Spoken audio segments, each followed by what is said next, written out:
You're listening to Systemic Error Podcast.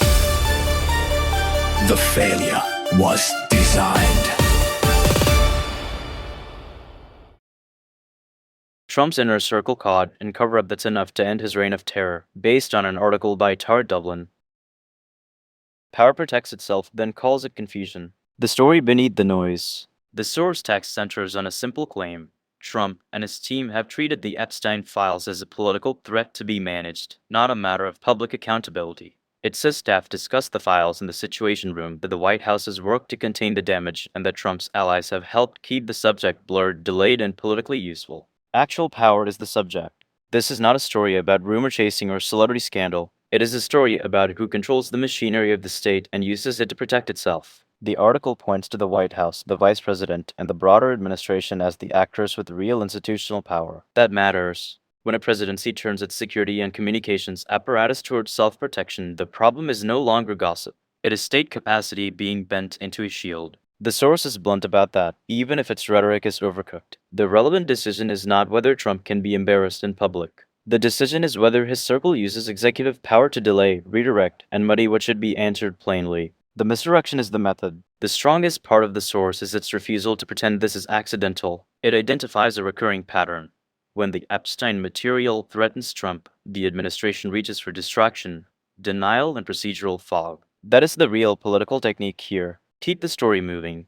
Keep the language vague. Keep the public arguing about spectacle while the central question remains unresolved. The source goes too far when it claims every move, including foreign policy rhetoric, is simply a distraction device. That is inference, not proof. But the larger point holds. Powerful people rarely need to erase a story outright when they can just bury it under noise and administrative theater. Confusion is a form of control. Weak actors get the blame, strong actors get the benefit. The article correctly targets the people who can actually act: Trump, his staff, and the officials surrounding him. It is also right to call out the predictable cowardice of journalists who sit on damaging information until it can be packaged into a book. That is not reporting as public service. It is information hoarding with a deadline. But the piece is less disciplined when it drifts into moral grandstanding about Democrats failing to go dirty enough. That complaint may be emotionally satisfying, but it does not change the power map. The decisive actors are not campaign strategists who failed to throw a sharper punch. The decisive actors are the ones allegedly using the presidency to protect themselves and their allies, while forcing everyone else to react on their terms. Framing matters because it can also lie.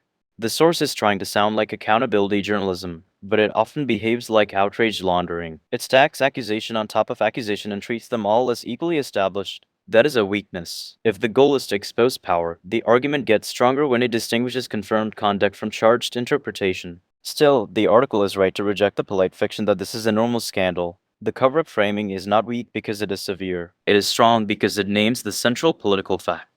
Institutions that should compel disclosure are being used to prevent it. If there are hearings, statements, denials, and procedural delays, those are not neutral events. They are part of the management system. The real pattern.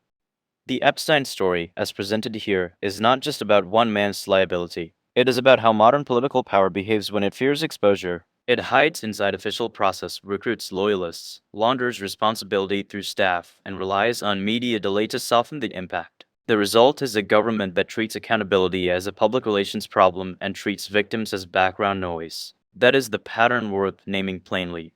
Institutional power does not merely fail sometimes. It actively organizes itself to absorb damage, protect the most exposed person in the room, and make the public chase the wrong target. That is not confusion. That is governance by concealment.